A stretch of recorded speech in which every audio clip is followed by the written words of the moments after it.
ایک ہی خوبصورت شعر کے ساتھ کہ باد صبا کیا تو نے سنا، مہمان جو آنے والے ہیں، کلیاں نہ بچھانا راہوں میں، دیوانے دل کو بچھانے والے ہیں۔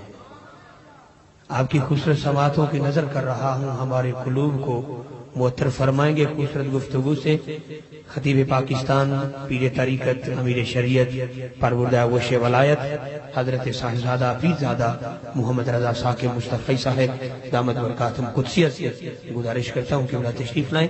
خوبصورت ایک نعرہ جو ان کے شایان نشان ہو، نعرہ تکبیر، نعرہ رسالت، نعرہ حیدری، نعرہ تحقیق، نعرہ غوثیہ۔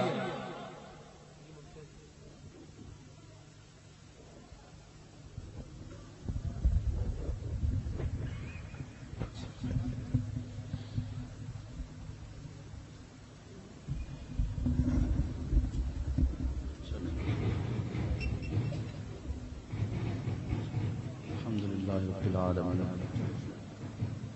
والصلاة والسلام على سيد الأنبياء والمرسلين قال الله تعالى وتبارك في القرآن المجيد والفرقان الحميد بسم الله الرحمن الرحيم قل بفضل الله وبرحمته فبذلك فليفرحوا هو خير مما يجمعون صدق اللہ مولانا العظیم وصدق رسوله النبی الکریم الرؤوف الرحیم اللہم نور قلوبنا بالقرآن وزین اخلاقنا بالقرآن وادخلنا الجنة بالقرآن ونجنا من النار بالقرآن قال اللہ تعالی وتبارک فی شان حبیبہ مخبرا وعامرا ان اللہ وملائکتہ یصلون علی النبی یا ایھا الذین آمنوا صلوا علیہ وسلموا تسلیما الصلاۃ والسلام علیک یا رسول اللہ وعلی آلک واصحابک یا محبوب رب العالمین۔ تمام حمد و ثنا، تعریف و توصیف اللہ جل مجدہ الکریم کی ذات پاک کے لیے جو خالق کائنات بھی ہے اور مالک شش جہات بھی۔ اللہ جل وعلا کی حمد و ثنا کے بعد حضور نبی اکرم، شفیع امم، رسول محتشم، نبی مکرم، اللہ کے پیارے، امت کے سہارے، رب کے محبوب، دانائے غیوب، مالک رقاب امم، فخر عرب و عجم، والی کون و مکان، سیاہ لا مکان، سید انس و جان، سرور لالا رخاں، نیر تاباں، سرنشین مہوشاں، ماہ خوباں، شہنشاہ حسینہ، تتمہ دوراں، سر خیل زہرہ جمالاں، جلوہ صبح ازل، نور ذات لم یزل، باعث تکوین عالم، فخر آدم و بنی آدم، نیر بطحا، رازدار ما اوہا، شاہد ما طغا، صاحب علم نشرہ، معصوم آمنہ احمد مجتبیٰ، حضرت محمد مصطفیٰ صلی اللہ علیہ وسلم کے حضور ناز میں اپنی عقیدتوں، ارادتوں اور محبتوں کا خراج پیش کرنے کے بعد عزت و وقار کی مسند پہ جلوہ گر مہمانان ذی وقار، معزز محترم خواتین و حضرات، السلام علیکم ورحمۃ اللہ وبرکاتہ۔ مجھ سے قبل ذکر رسول کی خوشبو سے آپ لوگ اپنے مشامع قلب و جاں کی تسکین کا ساماں کر رہے تھے، اور میرے بعد بھی وطن عزیز کے مقتدر ثناخواں محبتوں کی خوشبو بکھیریں گے۔ میں تھوڑے وقت کے لیے کچھ باتیں آپ کے گوش گزار کرنی ہیں، اللہ تعالیٰ میری زبان سے کلمت الحق جاری فرمائے۔ حضور کا ذکر، تذکرہ دل نواز کرنے سننے کے لیے یہاں آج ہم جمع ہوئے ہیں۔ ایک عام آدمی جس طرح آکسیجن سے سانس لیتا ہے اور اس کے بغیر اس کا جینا محال ہے، ایک سچے عاشق رسول کی غذا عشق رسول ہے، اور وہ حضور کے ذکر سے ہی تسکین پاتا ہے، اس کے قلب و نظر کو بالیدگی ذکر رسول سے ملتی ہے، اور دنیا کے ان دکھوں میں اگر اس کے لیے وجہ تسکین کوئی چیز ہے تو وہ ذکر رسالت مآب صلی اللہ علیہ وسلم ہے۔ مطرب سے کہو کہ چھیڑے ذرا اس جان تمنا کا قصہ، فرقت کے بھیانک لمحوں میں کچھ دل کو سہارا ہو جائے۔ جب کوئی بھی نغمہ ذکر رسول چھیڑ دے تو روح میں تسکین کے قافلے اترتے ہیں، اور ایسے لگتا ہے جیسا کلیجے میں ٹھنڈ پڑ گئی ہو، روح کو قرار ملتا ہے اور انسان کی طبیعت باغ و بہار ہو جاتی ہے۔ سو گلی گلی ہر روز ہم حضور کے ذکر کی محافل کا انعقاد کرتے ہیں۔ کائنات کا گوشہ گوشہ اس ذکر کی خوشبو سے مہکا ہوا ہے۔ بادشاہوں کا تذکرہ مٹ گیا، ان کا نام و نشان باقی نہ رہا۔ جن کا طوطی بولتا تھا، جن کے نام کے تن تنے تھے، آج آپ چلے جائیں دریائے راوی کس پار، جہانگیر کا مقبرہ ہے، وہاں حسرتیں برس رہی ہیں۔ آج دنیا کو ان کے کارنامے بھی یاد نہیں ہیں۔ بالکل اس کے متصل اس کی محبوب بی بی ملکہ نور جہاں کا مزار ہے، جو حسرتوں کا منہ بولتا ثبوت ہے۔ یہ وہ خاتون تھی جس کے اشارہ ابرو سے ہندوستان کی تقدیر کے فیصلے ہوتے تھے۔ بالکل متصل اس کی بیٹی نور النساء کا مزار ہے، اور یہ جس نے اپنے باپ سے دیوان مخفی چوری دیوان لکھا تھا، لوح مزار کے اوپر اس کا اپنا شعر جو ہے وہ لکھا ہے: بر مزار ماں غریباں نئے چراغے نئے گلے، نئے پرے پروانہ سوزت نئے صدائے بلبلے۔ ہم غریبوں کی قبر پہ کس نے چراغ جلانے آنا ہے، کس نے پھول ڈالنے آنا ہے؟ نہ کوئی پروانہ اپنے پر جلائے گا اور نہ کوئی بلبل گیت گائے گی۔ وہ جو مطلق العنان تھے آج وہ غریب بنے ہیں۔ بر مزار ماں غریباں، ہم غریبوں کی قبر پہ نہ کوئی بلبل آئے گی اور نہ ہی کوئی پروانہ پر جلانے آئے گا۔ یہ اس حکمران کی کہانی ہے جو بر صغیر پاک و ہند کا مطلق العنان حکمران تھا، اور پورا بر صغیر جس کا باج گزار تھا۔ لیکن جس حکمران کی کہانی میں بیان کرنے لگا ہوں وہ بظاہر یتیم ہے، لیکن صدیاں گزرنے کے باوجود کائنات کا ایک ایک گوشہ اسی کی یادوں سے منور اور تابع ہیں۔ شہنشاہوں کے تذکرے مٹ گئے، بادشاہوں کی کہانیاں قصہ پارینہ ہو گئیں۔ یوسف وہ کیا کہا تھا مشتاق یوسفی نے: مٹ گیا مشتاق دل سے رنگ یاد رفتگاں، پھول مہنگے ہو گئے قبریں پرانی ہو گئیں۔ تو میں کہا کرتا ہوں کہ صدیاں گزرنے کے باوجود نہ تو درود و سلام کے پھول مہنگے ہوئے اور نہ ہی گنبد خضرا کا رنگ پرانا ہوا۔ کائنات کا ایک ایک لمحہ گنبد خضرا کی رونقوں میں اضافہ ہوتا چلا جا رہا ہے۔ وَلَلْآخِرَةُ خَيْرٌ لَكَ مِنَ الْأُولَىٰ کا جو تاج اس نے اپنے محبوب کے سر رکھا ہوا ہے، اس کی کرنوں سے سورج بھی شرمندہ ہے، چاند بھی شرمندہ ہے، اور پوری کائنات میں اسی آقا کے تذکرے اور اسی کے ذکر ہیں۔ میں اور آپ بھی اسی سلسلے میں صرف آج ہی جمع نہیں ہوئے، جب سے آنکھ کھولی ہے ذکر رسول سن رہے ہیں، کر رہے ہیں، اور جب تک آخری ہچکی ہے ذکر رسول ہمارے لبوں پہ رہے گا۔ ہم نہیں ہوں گے، ہماری نسلیں اس ذکر کی محفل سجائیں گی، اور کائنات کا ایک ایک گوشہ ذکر سے منور رہے گا۔ قیامت بھی آ جائے گی، ذکر نہیں مٹے گا، بلکہ سب سے بڑی محفل تو قیامت کے دن ہوگی۔ سیدی اعلیٰ حضرت نے ایک بڑی خوبصورت بات کی، کہا کرامن کاتبین تو دو کندھوں پہ بیٹھے ہیں، اور جو ہی بندہ مرے گا حساب تو ہو جاتا ہے، سیدھا جنت میں یا سیدھا جنت میں چلا جائے بندہ یا جہنم میں چلا جائے۔ یہ حشر کا میدان، پھر اعمال تولے جائیں گے، وزن کیا جائے گا۔ جب کرامن کاتبین نے تو سب کچھ لکھ کے دے دیا، اب نئے سرے سے حشر کا میدان بپا کرنے کی ضرورت کیا؟ تو اعلیٰ حضرت فرمایا فقط اتنا سبب ہے انعقاد بزم محشر کا کہ ان کی شان محبوبی دکھائی جانے والی۔ دنیا کو دکھلانا مقصود ہے کہ میرے محبوب علیہ السلام کی قدر و منزلت کیا ہے۔ حضرت امام سیوطی نے کفایت الطالب اللبیب فی خصائص الحبیب میں روایت نقل کی، وما خلقت الدنیا واہلہا لِيَعْرَفَ مَقَامَتِكَ وَمَنْزَلَتِكَ عِنْدِي، محبوب میں نے دنیا اور دنیا والوں کو اسی لیے پیدا کیا کہ میرے نزدیک جو تیری قدر و منزلت ہے اس کا اظہار کیا جائے۔ تو کائنات کا وجود ہی اسی لیے ہے کہ حضور کا ذکر ہو اور حضور کی عظمتوں کے پھریرے لہرائیں۔ سو کائنات کا ایک ایک گوشہ یاد رسول سے منور ہیں، اس میں ہم نے بھی آج اس محفل کے نام سے حصہ شامل کیا۔ اللہ تعالیٰ جل شانہ ہمارا یہ حصہ اپنی بارگاہ میں قبول فرمائے۔ حضور کا ذکر ہمارا محتاج نہیں، ہم اس ذکر کے محتاج ہیں۔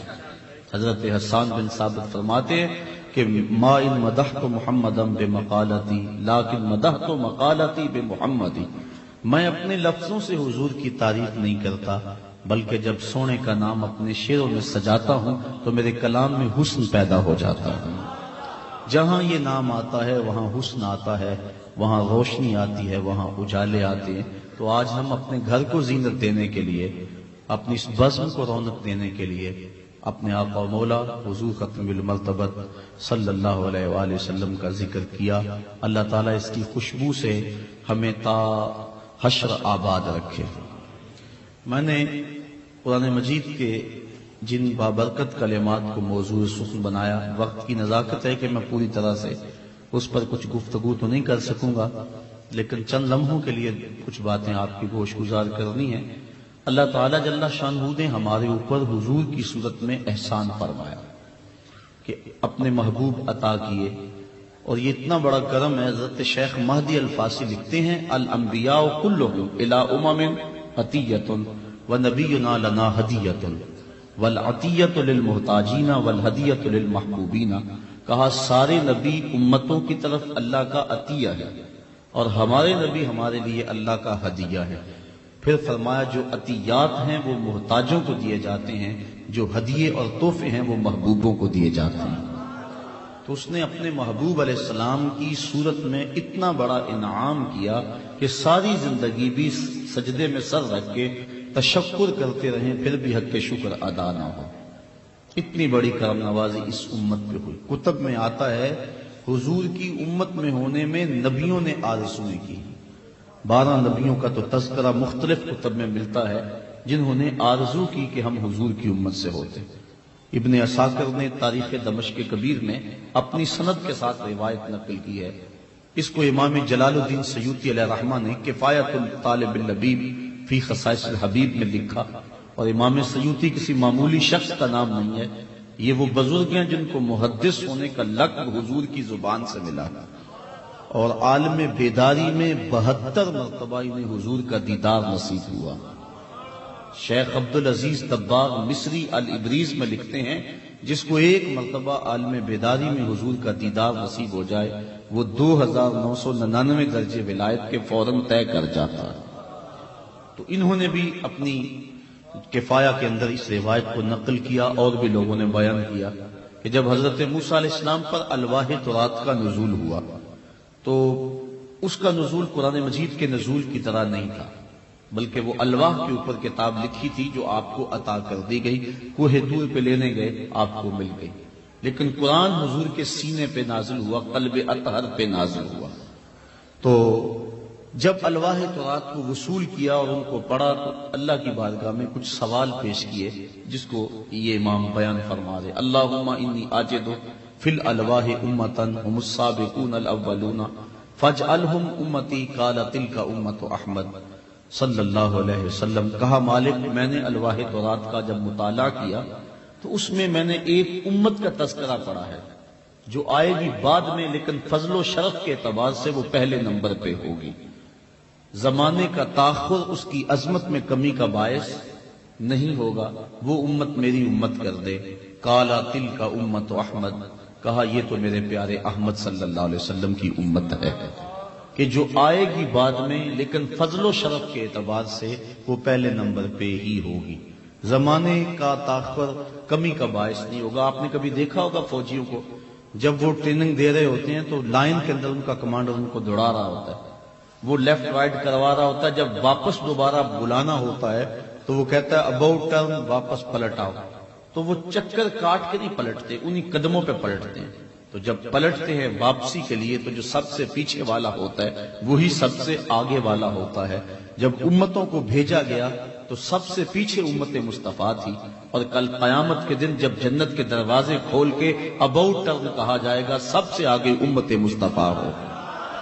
کہا السابقون الاولون، کہا سابق بھی وہی ہے، اول بھی وہی ہے، وہ امت میری امت کر دے۔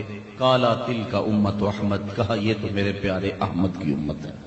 اگلا سوال دیکھیے، اللہم انی اجد فی الالواح امتن اناجیلہم فی صدورہم یقرؤونہا ظاہرا، کہا مالک میں نے ایک ایسی امت کا تذکرہ پڑھا جن کی انجیلیں ان کے سینوں میں ہوں گی۔ پچھلی امتوں میں کتاب اللہ کا حافظ صرف نبی ہوا کرتا تھا، نبی کے علاوہ کسی اور کو یہ اعزاز حاصل نہ ہو سکتا تھا کہ وہ پوری کتاب کا حافظ ہوتا۔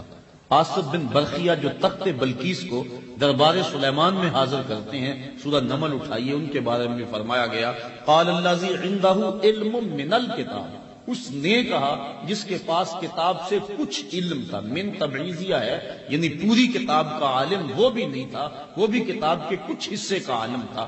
تو پچھلی امتوں میں کتاب اللہ کا عالم صرف نبی ہوتا تھا، پوری کتاب کا حافظ۔ تبھی تو نبیوں کے جانے کے بعد اس کتاب میں تحریف راہ پا گئی، اگر اور بھی حافظ ہوتے تو تحریف کبھی بھی راہ نہ پاتی۔ لیکن اس امت کو یہ اعزاز بخشا گیا، 7 سال کا بچہ ہے، پورا قرآن سینے میں موجود ہے۔ کہا مالک وہ امت میری امت کر دے جس کے لوگوں کو تو یہ نبیوں والا اعزاز عطا فرمائے گا۔ کالا تلک امت احمد، کہا یہ تو میرے پیارے احمد کی امت ہے صلی اللہ علیہ وسلم۔ تیسرا سوال، اللہم انی اجد فی الالواح امتا یجعلون الصدقۃ فی بطونہم ویجرون علیہا، مالک میں نے ایک ایسی امت کا تذکرہ پڑھا وہ صدقے کا مال خود کھائیں گے اور ثواب بھی خود پائیں گے۔ پچھلی امتوں میں جانور ذبح کرو جنگل میں پھینکو، بجلی اترے گی اچک لے گی، قبول ہو گیا، چھوڑ دیا تو برباد ہو گیا۔ لیکن اس امت میں ایسا نہیں، جانور ذبح کرو، اگر صدقہ نافلہ ہے خود کھاؤ، اپنے بچوں کو کھلاؤ، اگر واجب ہے تو پھر کسی اپنے غریب بھائی کو دے دو، وہ بھی خود کھانا ہوا۔ تو یہ ایسی امت کے جو صدقے کا مال خود کھائے گی۔ یہ عجیب ماجرا ہے کہ بروز عید قرباں وہی ذبح بھی کرے ہے، وہی لے ثواب الٹا۔ کہا مالک وہ امت میری امت کر دے۔ کالا تلک امت احمد، کہا یہ تو میرے پیارے احمد کی امت ہے۔ اگلا سوال، اللہم انی اجد فی الالواح امتا یاکلون الفیع فاجعلہم امتی، کالا تلک امت احمد صلی اللہ علیہ وسلم۔ کہا مالک میں نے الواح تورات میں ایک ایسی امت کا تذکرہ پڑھا جو مال فیع کو استعمال میں لا سکے گی۔ کفار کے مقابلے میں جہاد کیا، جو مال چھوڑ کے کافر بھاگے اس کو مال غنیمت کہتے ہیں، پچھلی شریعتوں میں بھی، شریعت میں بھی جائز۔ لیکن کفار کے مقابلے میں مسلمانوں نے پیش قدمی کا آغاز کیا، کافر پہلے ہی بھاگ گئے، لڑائی کی نوبت نہ آئی، تو جو وہ مال چھوڑ کے بھاگے اس کو مال فیع کہتے ہیں۔ پچھلی شریعتوں میں جائز نہیں تھا، اس پہ محنت نہیں کی، تم کیوں استعمال میں لاؤ، لیکن اس امت کے لیے وہ بھی جائز رکھا گیا۔ کہا مالک وہ امت میری امت کر دے۔ کالا تلک امت احمد، کہا یہ تو میرے پیارے احمد کی امت ہے۔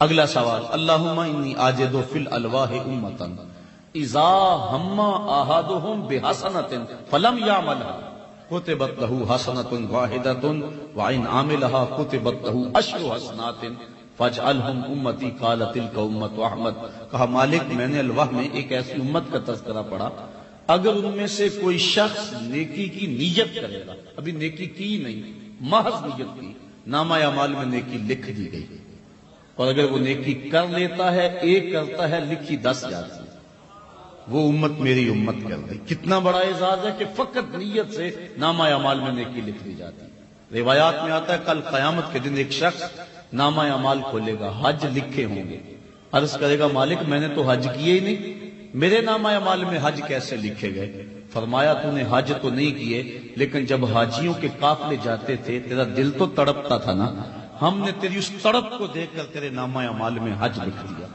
تو مومن جب نیکی کی نیت کرتا ہے، نامہ اعمال میں نیکی لکھ دی جاتی ہے۔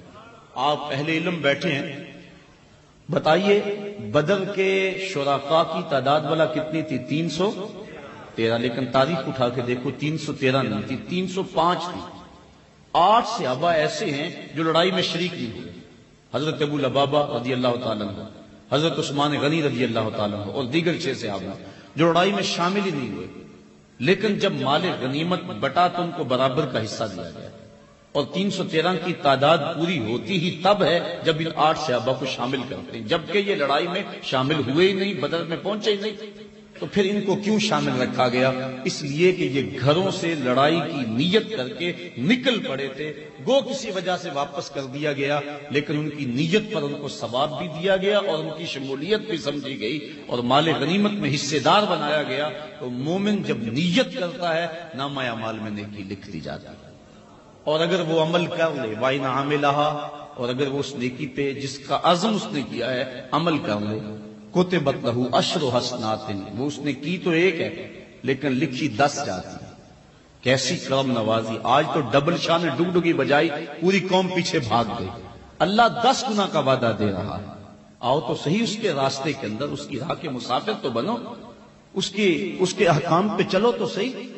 آج کیسی ہمارے اندر غفلت تاری، یہ دکھ بھری کہانی ہے۔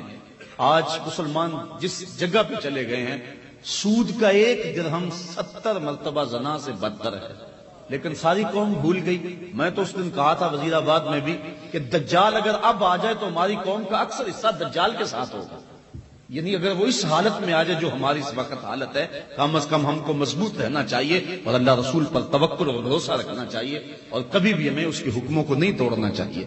تو اللہ نے 10 گنا کا وعدہ دیا، اگر کوئی میرے راہ میں 1 خرچ کرے تو میں اس کو 10 دوں گا، 1 نیکی کرے 10 کا ثواب دیا جاتا ہے۔ یہ اس کا دیا ہوا وعدہ ہے اور اس کے وعدے سچے ہیں۔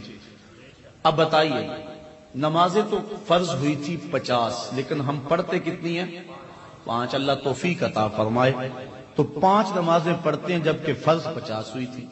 لا تبدیل لکلمات اللہ، اس کی باتیں تبدیل نہیں ہوتی، اور یہاں 9 مرتبہ تبدیلی نظر آ رہی ہے۔ ہر بار جاتے ہیں اور 5 نمازیں جو ہیں وہ معافی ہو جاتی ہے، پھر جاتے ہیں۔ حضرت موسیٰ علیہ السلام کہتے ہیں کہ آپ جائیے اللہ کی بارگاہ میں حاضر ہو، انی بلوت بنی اسرائیل، میں نے بنی اسرائیل کو آزمایا ہوا، 50 یہ نہیں پڑھ پائیں گے، تجربہ رکھتا ہوں امت کا۔ گئے، بار بار گئے۔ لوگ یہ بھی کہتے ہیں مرنے کے بعد کوئی مدد نہیں کر سکتا، میں تو کہتا ہوں کہ یہ 50 سے جو 5 ہوئی ہیں یہ حضرت موسیٰ کی مدد سے ہوئی ہیں۔ اگر وہ درمیان میں شامل نہ ہوتے تو پھر 50 ہی پڑھنی پڑتی، ہمارے لیے 5 بھی بوجھ بنی ہوئی ہیں۔ تو 5 نمازیں 50 فرض تھی، پڑھتے 5 ہیں، تو اللہ کی تو باتیں تبدیل نہیں ہوتی، یہاں 9 مرتبہ تبدیلی، تو جواب کیا ہوگا؟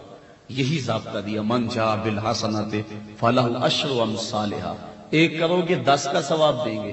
اللہ کی باتیں نہیں بدلتی، تم 5 پڑھو گے ثواب ہم 50 کا ہی عطا فرمائیں گے۔ یہ ہے اس کا ضابطہ جو اس نے مومنین کے لیے رکھا ہوا ہے۔ بلکہ اگر انسان کو اس کا اذعان و یقین ہو تو پھر اس کا اظہار بندہ دنیا پہ دیکھ لیتا ہے، اگر انسان کا اندر پختہ ہو۔ حضرت رابعہ بصریہ سلام اللہ علیہ کا نام کون نہیں جانتا؟ طریقت میں بڑا معتبر نام ہے، تصوف کی دنیا میں آپ کا نام کسی تعارف کا محتاج نہیں ہے۔ آپ کے ہاں مہمانوں کا اکثر آنا جانا لگا رہتا تھا، اور فقیر کا مزاج ہوتا ہے کہ اس کا چولہا گرم ہی رہے اور لوگ آتے ہی رہیں۔ حضرت بابا بلے شاہ فرماتے ہیں نا، اٹ کھڑک کے دکڑ وجے تتا ہوئے چولہا، آن فقیر کھا کھا جامڑ راضی ہوئے بلا۔ یہ فقیر کا مزاج ہوتا ہے۔ آج کل تو فقیر مانگت ہو گئے نا، وہ لوگوں کی جیبوں پہ نظر رکھتے ہیں، ہم کو تو میسر نہیں مٹی کا دیا بھی، گھر پیر کا بجلی کے چراغوں سے ہے روشن۔ قوم بِإِذْنِ اللہ جو کہہ سکتے تھے رخصت ہوئے، رہ گئے قبروں پہ مجاور اور گور کن۔ میراث میں آئی ہے مسند ارشاد ان کو، زاغوں کے تصرف میں عقابوں کا نشیمن۔ نذرانہ نہیں سود ہے پیران حرم کا، ہر خرقہ سالوس کے اندر ہے مہاجن۔ آج تو مہاجنے ہیں، ورنہ فقیر کا مزاج جو ہے وہ یہ ہوتا ہے کہ وہ خیرات کرنے والا اور بانٹنے والا ہوتا ہے۔ حضرت غوث اعظم شیخ عبد القادر جیلانی رحمۃ اللہ تعالی علیہ فرماتے کہ آدھا فقر خلق خدا کی خدمت کا نام ہے۔ لوگوں سے خدمت کروانا نہیں، لوگوں کی خدمت کرنا، یہ آدھا فقر ہے۔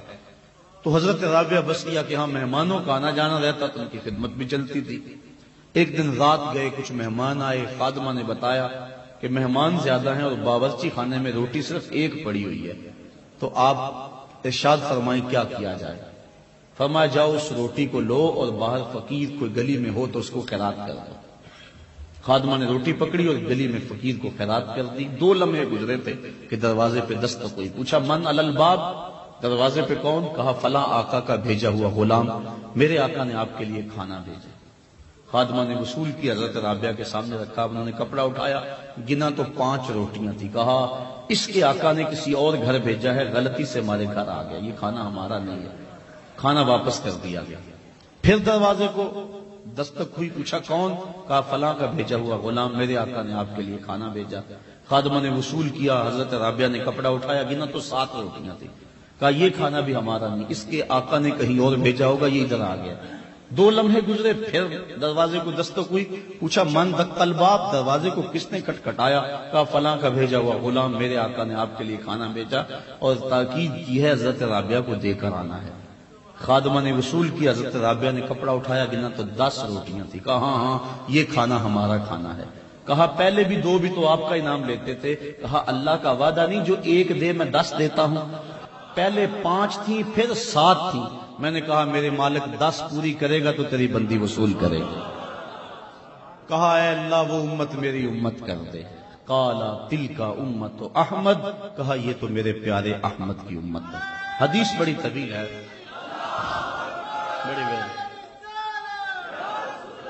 وقت کی نزاکت کا لحاظ رکھیں، بس نعروں پہ اکتفا نہ کریں بلکہ بات سنتے چلے جائیں۔ بات کر رہا تھا کہ کہا اے اللہ وہ امت میری امت کر دے، حدیث بڑی طویل ہے، وہ اگر گناہ کا ارادہ کریں گے نہیں لکھا جائے گا، کریں گے تو 1 لکھا جائے گا، توبہ ہوگی تو وہ بھی مٹا دیا جائے گا، علماء کے سینے بڑے کشادہ ہوں گے، دجال کے ٹکڑے کریں گے، لمبی حدیث ہے۔ ہر سوال کے جواب میں یہی جواب تھا، تلک امت احمد، کہا یہ تو میرے پیارے احمد کی امت ہے۔ اب دیکھو اب حضرت موسیٰ نے کیا کیا کہا، جس مقصد کے لیے میں نے لمبی تمہید باندھی، کہا اللہم اجعلنی من امت احمد، اے اللہ وہ امت میری امت نہیں کرتا، تیری مرضی مجھے اس نبی کی امت سے کر دے۔ دیکھیے اللہ کے محبوب کی امت میں ہونے کے لیے نبی آرزو کر رہے۔ حضرت عیسیٰ علیہ السلام اپنے حواریوں کو کہا لوگو میں جا رہا ہوں اور میرے بعد اب وہی آئے گا، چلو نام بھی بتا دیتا ہوں، مبشرا برسول یاتی من بعد اسمہ احمد، نام احمد ہوگا صلی اللہ علیہ وسلم۔ ایک حواری اٹھا، حضرت جس کے قصیدے آپ بھی پڑھ رہے ہیں کیا وہ آپ سے بھی افضل ہوگا؟ ہر مرید کا خیال ہوتا ہے نا کہ میرے پیر سے افضل کون ہے، ہر شاگرد کا خیال ہوتا ہے میرے استاد سے بہتر کون ہے، اور ہر امتی سوچتا ہے میرے نبی سے بہتر کون ہے۔ وہ تو بدبخت ہے نا جو کلمہ بھی پڑھتا ہے اور عیب بھی نکالتا۔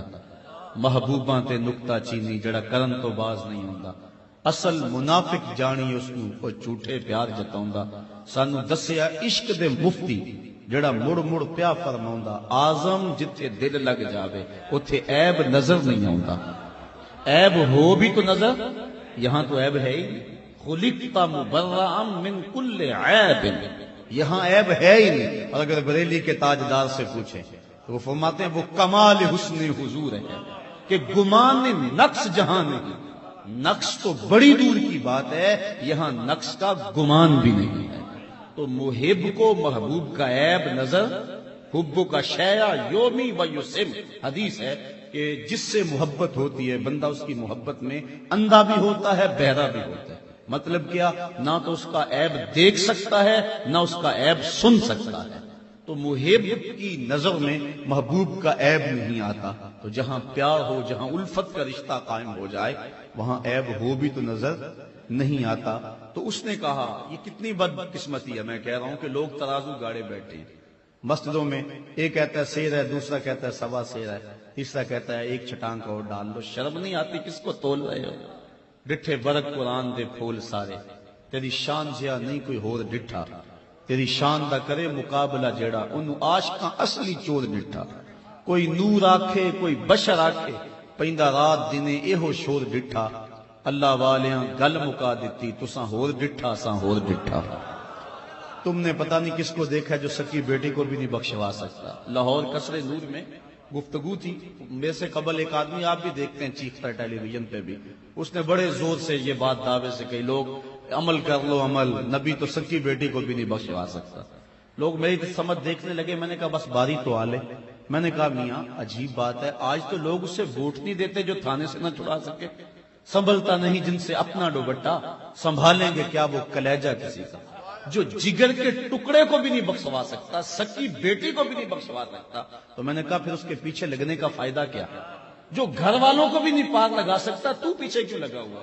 میں نے کہا میاں تو اس کی بات کرتا ہے جو سچی بیٹی کو بخشوا نہیں سکتا، ہم تو اس کے قصیدے گاتے ہیں۔ جس نے کہا فاطمہ تو جنتی عورتوں کی سردار ہے، تو اس کی بات کرتا ہے جس کے چاہنے سے کچھ نہیں ہوتا، ہم تو اس کے قصیدے گاتے ہیں جس کی انگلی اٹھے چاند کے ٹکڑے ہو جائیں، سورج پلٹ کے عصر کے وقت پہ آ جائے، او سڑیاں کھجوراں اگا جان دائے، او پتھراں نو کلمے پڑھا جان دائے، قطرے کو سمندر ذرے کو ستارہ کرتے ہیں، کونین کو خم آ جاتا ہے جب زلف سنوارا کرتے ہیں۔ ہم تو اس نبی کے چاہنے اور ماننے والے ہیں، می وریا کستوریاں دا جدو یار نچوڑیاں زلفاں، می وریا کستوریاں دا جدو یار نچوڑیاں زلفاں، قبلہ ادھر بنیا سائم جدے یار نے موڑیاں زلفاں، وہ تو رخ پھیر دے خدا قبلے بدل دیتا ہے، ہم تو اس کے ماننے اور چاہنے والے ہیں۔ پتہ نہیں لوگوں نے کس نقطہ نظر اور کس زاویہ نگاہ سے دیکھا۔ صاحب سادہ رحمت اللہ تعالی علیہ فرمایا کرتے تھے کہ تو نے حلیمہ کی بکریوں کے پیچھے پیچھے تو دیکھا، سدرہ پر جبریل کے آگے آگے کیوں نہیں دیکھا؟ اور اقبال کہتے ہیں تو نے یوسف کو کنویں میں دیکھا تو کیا دیکھا، ارے ناداں جو مطلق تھا مقید کر دیا تو نے یوسف کو کنان کے اندھے کنویں میں تو دیکھا، لیکن مصر کے تخت کے اوپر سج کے بیٹھا ہوا کیوں نہیں دیکھا؟ تو نے مکے کی گلیوں میں چلتا ہوا اور طائف کے بازاروں میں پتھر کھاتا ہوا تو دیکھا ہے، عرش کی روش پہ سیر کرتا ہوا کیوں نہیں دیکھا؟ جس کے ناز خدا بھی اٹھا رہا تھا تو اس کو کیوں نہیں دیکھا؟ تو اپنا اپنا نقطہ نظر ہے، لوگوں نے اپنی اپنی نگاہ سے دیکھا۔ پیر وارث شاہ نے حد مکا دی، فرمانے لگے جنہ ویکھیا نہیں ہو کرن گلا۔ اصل بات یہ ہے انہوں نے دیکھا ہی نہیں، اگر دیکھ لیتے تو جھگڑا نہ کرتے، تولتے نہ۔ سونال کے چھوٹے سے ترازو پہ رتی ماشے اور تولے کا حساب تو ہو سکتا ہے، منو ٹنوں کا حساب تو نہیں ہوتا۔ عقل کے ترازو پہ مجھے تو تولا جا سکتا ہے، لیکن بھلا اس کو بھی تولا جا سکتا ہے جس نے ابو بکر سے بھی کہہ دیا ہو لم یعرفنی حقیقتا غیر ربی، سفر و حضر میں ساتھ رہے ہو، غار میں بھی ساتھ رہے ہو، لیکن سن لو میری حقیقت کو میرے رب کے علاوہ کوئی بھی نہیں جانتا۔ بھلا اس کو بھی تولا جا سکتا ہے کہ جس نے خود کہا ہو لی مع اللہ وقت لا یسعنی فیہ نبی مرسل ولا ملک مقرب، میرے رب کے درمیان نہ کوئی رسول آ سکتا ہے نہ کوئی مقرب فرشتہ آ سکتا ہے۔ اس نبی کی عظمتوں کو کون تولے اور کون جو ہے وہ اس کی عظمتوں کو اپنی دارائے جو ہے وہ حدود میں لائے؟ میرے اعلیٰ حضرت نے حد کر دی، فرماتے خرد سے کہہ دو کہ سر جھکا لے، گما سے گزرے گزرنے والے، یا خود پڑے ہیں جہت کو لالے، کوئی کیا بتائے کدھر گئے تھے، سراغ عین و متا کہاں تھا، نشان کیف و الا کہاں تھا، نہ کوئی ساتھی نہ کوئی راہی، نہ سنگ منزل نہ مرحلے تھے، کمان امکان کے جھوٹے نقطوں تم اول و آخر کے پھیر میں ہو، محیط کی چال سے تو پوچھو کدھر کو آئے کدھر گئے تھے۔ محیط عربی میں دائرے کو کہتے ہیں، دائرے کو۔ یہ جو ریاضی سے لوگ تعلق رکھتے ہیں یہ نقطہ وہ بڑا بخوبی سمجھ لیں گے، لیکن آسان لہجے میں میں چاہوں گا کہ سب اس بات کو سمجھ لیں۔ ریاضی کی کچھ اشکال ہوتی ہیں، خط، مربع، مستطیل اور دائرہ۔ خط کیا ہے؟ الف بے دو نقطوں کو جوڑ دیں خط بن جائے گا۔ ابتدا کا بھی پتہ ہے، انتہا کا بھی پتہ ہے۔ الف سے ابتدا اور بے پہ انتہا، یہاں شروع ہوا یہاں ختم ہو گیا۔ مستطیل، مربع، مثلث، مثلث الف بے جیم، الف سے شروع بے پہ ختم، بے سے جیم پہ ختم، جیم پہ پھر الف پہ ختم۔ مستطیل مربع بھی الف بے جیم دال، الف سے بے پہ جیم پہ دال اور دال سے پھر الف پہ ختم۔ انہی خطوط میں سے اور انہی اشکال میں سے ایک شکل ہے دائرہ، اور جب دائرہ بن جائے تو پتہ ہی نہیں چلتا شروع کہاں سے ہوا تھا ختم کہاں ہو رہا ہے وہ بھی شکل ریاضی کی، لیکن اس پہ نقطے نہیں لگائے جا سکتے۔ اگر کوئی نقطہ لگے گا تو وہ نقطہ جھوٹا ہوگا۔ مربع پہ نقطے لگیں گے، خط پہ لگیں گے، مستطیل پہ لگیں گے، مثلث پہ لگیں گے، لیکن دائرے پہ نقطے نہیں ہوتے۔ اگر ریاضی جاننے والے بخوبی سمجھیں گے کہ کبھی دائرے پہ نقطے الف بے جیم دال، یہ نقطے دائرے پہ نہیں ہوتے، اور اگر کوئی لگا دے تو وہ بے وقوف ہے، وہ دائرے پہ نقطے لگا رہے۔ اعلیٰ حضرت فرماتے ہیں جب دو کمانیں جڑی معراج کی رات تو یہ تو بن گیا دائرہ۔ کہا اب بھی تم میرے نبی کی حدیں تلاش کر رہے ہو، کمان امکان کے جھوٹے نقطوں تم اول و آخر کے پھیر میں ہو، محیط کی چال سے تو پوچھو کدھر کو آئے کدھر گئے تھے۔ وہی ہے اول، وہی ہے آخر، وہی ہے ظاہر، وہی ہے باطن، اسی کے جلوے، اسی کو ملنے، اسی سے اس کی طرف گئے۔ تو جو عقل اور فہم کے ترازو پہ نبی کی ذات کو تولنے لگ جاتا ہے اس سے بڑا بے وقوف زمانے میں کوئی نہیں ہے۔ اگر کسی کی بے وقوفی کا اندازہ لگانا ہو تو وہ نبی کو تولنے لگ جائے گا۔ خدا چوں خدا خواہد کے پردہ کس درد میل شندر تانا پاکاں برد۔ حضرت رومی کہتے ہیں مرشد اقبال، جب اللہ کسی کا بیڑا غرق کرنا چاہتا ہے نا تو پاک لوگوں کے اندر وہ تانا زنی شروع کر دیتا ہے، ان کو ناپنے اور تولنے لگ جاتا ہے۔ تو ہمارے تو آقا، ہمارے تو مولا حضور ختم المرتبت اتنی بلند و رفیع شان والے ہیں۔ تو بات کر رہا تھا کہ امتی کو یہ زیبا نہیں کہ وہ اپنے نبی کو تولے۔